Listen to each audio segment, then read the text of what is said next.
O que eu preparei para essa noite, e talvez até por um deslize aí da minha parte, é o capítulo 19, A Fé que Transporta Montanhas. Aí agora o Pedro falou, e eu falei, nossa, por que será que eu preparei o capítulo 19, né? Quando a gente passa o olho no poder da fé, né, para tentar entender o que significa o poder da fé, esse capítulo ele começa com uma passagem onde Jesus está ali com seus discípulos e se aproxima dele um senhor, né? E esse senhor vem pedir o socorro, vem pedir ajuda, né? No momento ali de dificuldade. E esse momento de dificuldade, ele expressa que o filho estava sofrendo ali, era um lunático, sofria com fogo, com água, enfim, né? Ele não dava bem. E que ele já tinha apresentado o filho aos discípulos, e o que tinha acontecido? Nada, ele não tinha sido curado. E aí Jesus olha a situação e pergunta, né, a todos que estão ali, até quando vocês vão sofrer? Vocês querem sofrer? Me traga o homem. E aí esse homem é levado até Jesus e Jesus vai curá-lo ali, né? Assim, de uma maneira ali muito rápida, muito profunda. E os discípulos, eles agradecem, né? Vão embora e os discípulos ficam incrédulos ali, olhando para Jesus com aquela cara, né? De ué, de nossa, mas, né? O que aconteceu? Por que aconteceu isso, né? E aí Jesus apenas olha para eles e lembra, né, que todos que estão ali eram homens de pouca fé. O que significava esses homens de pouca fé? Significava que eles tiveram a oportunidade do trabalho e no lugar de fazer esse trabalho, eles simplesmente deixaram passar. E aí Jesus lembra que se os discípulos tivessem a fé do tamanho de um grão de mostarda, poderia ser mudado, né, qualquer montanha de um lugar para o outro, enfim. E aí quando a gente pensa nisso, vem à nossa cabeça, né? Por que um grão de mostarda? Por que associar isso a um grão de mostarda? Nada mais é do que lembrar ali, né? Jesus quis lembrar que o grão de mostarda é um dos menores grãos que existem, né? Dentro da terra. E que aquele pequeno grão, quando ele é cultivado, quando ele é plantado, ele dá uma árvore, e essa árvore dá origem a frutos, a novas árvores, até as folhas dela, né, servem de alimento. Então, que assim, o homem, ele precisava rever, né, a sua postura ali, os discípulos precisavam rever. E ter a fé do tamanho desse grão de mostarda, que é tão pequeno, significa, você vai deixar de sofrer, você vai deixar de passar por isso que você está passando agora, né? Embora tudo tenha um motivo, mas você passa para a situação mais esclarecedora, né? De mais aprendizado, de maior aprendizado, enfim. E aí, Jesus sempre dava exemplos, né, para os seus apóstolos, para tentar ilustrar o que estava acontecendo ali de alguma maneira. E a fé, ela também é uma palavra pequenininha, né, ligado à crença, a acreditar. E o que tem de importante nisso tudo? É importante a gente entender que foi alegórico isso que Jesus quis falar. A montanha não é a montanha física lá, o Himalaia, os Andes, não é uma montanha essa que a gente conhece, mas é uma montanha que representa, por exemplo, os problemas que a gente vive ao longo da nossa vida, tudo aquilo que a gente passa ao longo da vida, né? E que tem um porquê. Tudo isso traz um porquê para a gente, tudo isso tem uma razão de ser. E mais do que essa razão de ser, traz para a gente algum aprendizado, seja no processo de evolução, seja no processo simplesmente de assimilar aquilo que a gente tem dentro da gente, do que a gente do que vai ser necessário para a nossa existência, né? Então, muitos são os desafios que vão acontecer ao longo da nossa vida. Mas não significa que a gente tem que olhar para eles como um castigo, ao contrário. Eles estão ali e têm um porquê de estar ali. O que significa ele estar ali presente no nosso caminho? É que nós, enquanto seres humanos, imperfeitos que somos, nós não aprendemos apenas pelo amor, a gente aprende também pela dor. E são momentos que marcam a nossa vida, que muitas vezes faz com que a gente consiga, por exemplo, crescer, que a gente consiga aprender alguma coisa, né? Essas montanhas que vão surgindo na nossa vida, elas podem ser, por exemplo, associadas aos problemas que a gente vive, pode ser associada ao nosso egoísmo, ao nosso fanatismo por determinadas coisas, desde um futebol até, sei lá, né, determinadas coisas que a gente passa a defender, enfim, preconceitos, tudo isso que a gente vive são montanhas que existem na nossa existência. E essas montanhas, na maior parte das vezes, ela impede o nosso crescimento, né? Ela impede que a gente consiga evoluir, que a gente continue nesse processo de evolução que é tão importante, né? Então eu vou até o irmão X, eu faço a minha parte, mas ainda assim eu não vou evoluir. Eu preciso colocar em prática tudo aquilo que eu estou tendo ali de conteúdo, que eu leio o Evangelho, o Livro dos Espíritos, não importa. Eu tenho que tentar colocar em prática da melhor forma possível, trabalhar para o bem, para o meu crescimento e, de alguma forma, contribuir com tudo aquilo que está ao meu redor. É interessante que quando a gente está no meio de um turbilhão ali, né, em algum momento de dificuldade da nossa vida, muitas vezes a gente não consegue identificar uma saída, uma solução, uma resposta, e aí é onde a gente acha que está sendo castigado. Mas às vezes a gente esquece de fazer algo simples que é ensinado na casa espírita antes de um passe, antes da harmonização, que é simplesmente parar, respirar e ali naquele momento, né, naquela respiração, naquele tentar sintonizar, mudar a sintonia, buscar o Criador, né, solicitar o socorro. Mas, acima de tudo, é entender que a gente também tem que fazer a nossa parte aqui. Não adianta só ficar pedindo, pedindo, pedindo, e eu não fazer a minha parte, nós não fazermos a nossa parte. Então, tudo é um conjunto. E esse conjunto é importante que a gente consiga, de alguma maneira, deixá-lo o mais harmônico possível. Quando isso acontece, é lógico que a gente se torna uma pessoa melhor. Por quê? Porque a gente passa a substituir aquilo que a gente tem de amargo dentro de nós por boas práticas, por boas ações, e a gente aprende isso, né, dentro da filosofia espírita. E aí já deve ter batido em alguns, né? Então vamos lá, eu quero começar a fazer minha parte, eu quero começar a mudar, então para de falar que eu vou começar a mudar agora.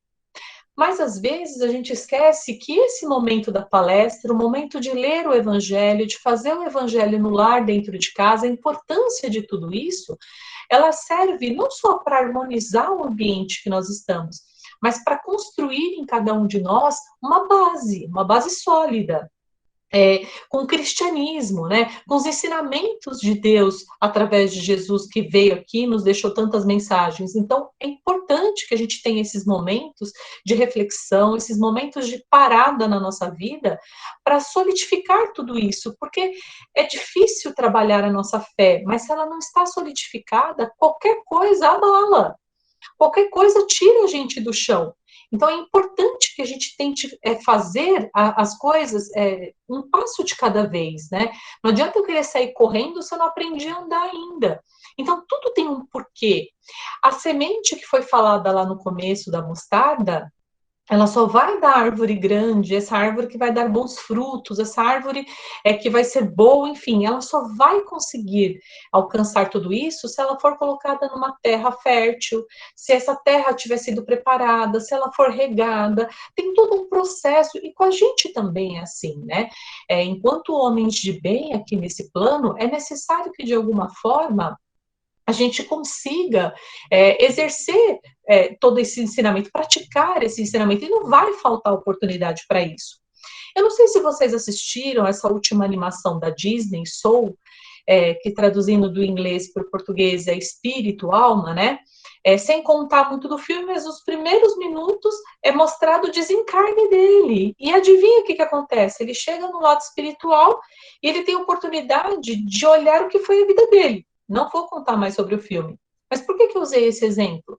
Para que a gente entenda que ninguém aqui sabe a hora e o dia do nosso desencarne. Porque se isso fosse contado, a gente ia ficar tão ansioso que a gente ia antecipar tudo isso. mas a gente não sabe quando vai ser a nossa próxima oportunidade, o nosso próximo tudo. Por isso que a gente tem que aproveitar as oportunidades de agora e pensar o seguinte: se acontecesse comigo hoje o processo de desencarne, estamos sujeitos todos aqui, né? A certeza da vida é o desencarne, mas vamos pensar que aconteça. Se eu tiver que passar pela situação da minha vida, o que eu vou olhar? Quando eu olhar cada coisa que eu fiz enquanto homem de bem na Terra, eu vou ter orgulho da minha encarnação, eu vou ter orgulho da vida que eu vivi, de tudo aquilo que eu construí. E a gente não está falando aqui só de bens materiais, mas do legado que a gente deixa de amizade, do legado que a gente deixa de, às vezes, lembrar de um amigo, de estar com um amigo, conversando com ele, conversando por inteiro, não olhando ali no celular, porque a gente pegou um hábito louco esse, né? De conversar com as pessoas, de assistir televisão com o celular na mão, e a gente vai consultando, consultando, consultando, e a gente deixou de fazer uma coisa de cada vez. E a gente não percebe isso, mas que vai virando uma bola de neve e a gente perde. A gente perde tanto que às vezes a gente deixa, às vezes, de lembrar o que a pessoa disse. Nossa, mas o que foi mesmo a resposta? Porque você estava num joguinho, que você estava terminando de ver um vídeo. Às vezes a gente manda mensagem de WhatsApp para a pessoa errada, porque você fala, ixi, não era para esse, era para o outro. Eu confundi a foto, porque a gente não para nem para ler o nome da pessoa, né? Então, é preciso que a gente busque fazer uma coisa de cada vez e que a gente se entregue para essa uma coisa de cada vez. Sabe, é muito interessante ouvir as pessoas dando depoimento, né, agora de quem está sendo cometido pelo problema do Covid, que um dos sintomas pode ser a falta do olfato, né, de sentir cheiro, de não sentir paladar, e as pessoas falam muito sobre isso. E eu vou dizer para vocês uma coisa, às vezes a gente deixa de lembrar, porque antes de tudo isso, a correria do dia a dia, muitas vezes a gente sentava para comer uma comida e não parava para sentir o gosto daquela comida. Às vezes a gente ia a um parque, a uma praia, e a gente não parava nem para sentir o cheiro, os cheiros que estavam ali.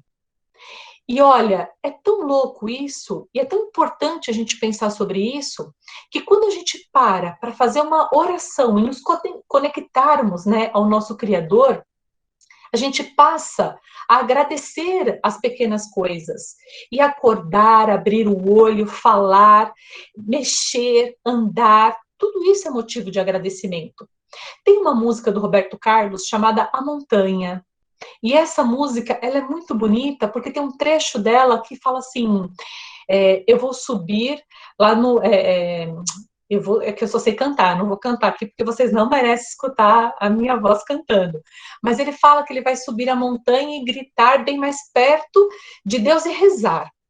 E aí, o que ele começa a fazer na música? Ele passa a agradecer tudo, tudo que ele lembra, e ele roga pelo bem coletivo.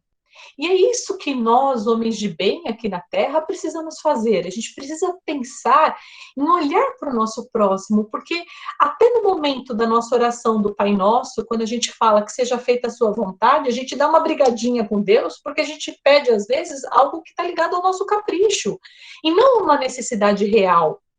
Então, a gente tem esses momentos de conflitos, a gente vive esses momentos de conflito. E é importante que a gente entenda que a vida ela é feita de oportunidades.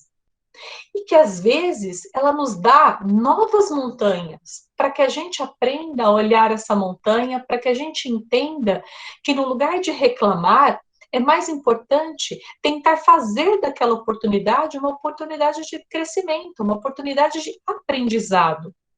Isso é tão importante. Cada um de nós aqui, presentes nesse momento, tem a responsabilidade não só de tentar entender as palavras que são ditas no momento da palestra ou no momento que a gente lê o evangelho, mas de tentar colocar algo em prática. E cada vez que você faz, por exemplo, o evangelho no lar, eu vou soltar para vocês um desafio. Observem a lição que caiu naquela semana e a semana que vai vir, o tanto de vezes que você vai ter a oportunidade de colocar aquilo em prática. É impressionante. A gente pede, a gente se coloca, né, à disposição do Criador, da pátria espiritual, e como eles acabam utilizando esse canal, né, essa disposição que a gente se coloca, para que a gente faça coisas boas. E aí a gente tem que tentar lembrar sempre que é importante quebrar alguns ciclos nas nossas vidas, né? Sair daquela zona de conforto que a gente tem dentro do nosso lar, dentro do nosso ciclo de amizades, e simplesmente olhar mais para o horizonte, olhar as pessoas que estão ao nosso redor. Já que eu quero mexer no celular, às vezes escolher uma pessoa aleatória para conversar com ela, porque às vezes a gente esquece de conversar com as pessoas. E é nesse momento de conversa que você tem uma troca ali e você percebe que às vezes a sua dor é a dor do próximo e a dor de outros tantos próximos que estão por aí, mas que às vezes a gente não consegue ver. Sabe, é importante que a gente seja sempre forte, mas sempre, não é todo dia.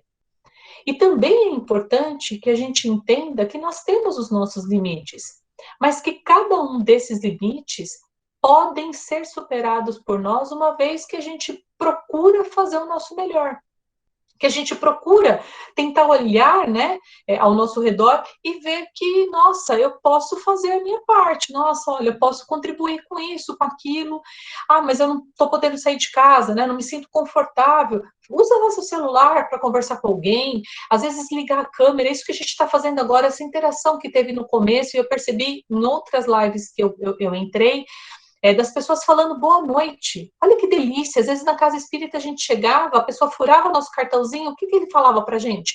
Boa noite. E mostrava a cadeira que a gente ia sentar. E a gente sente falta disso.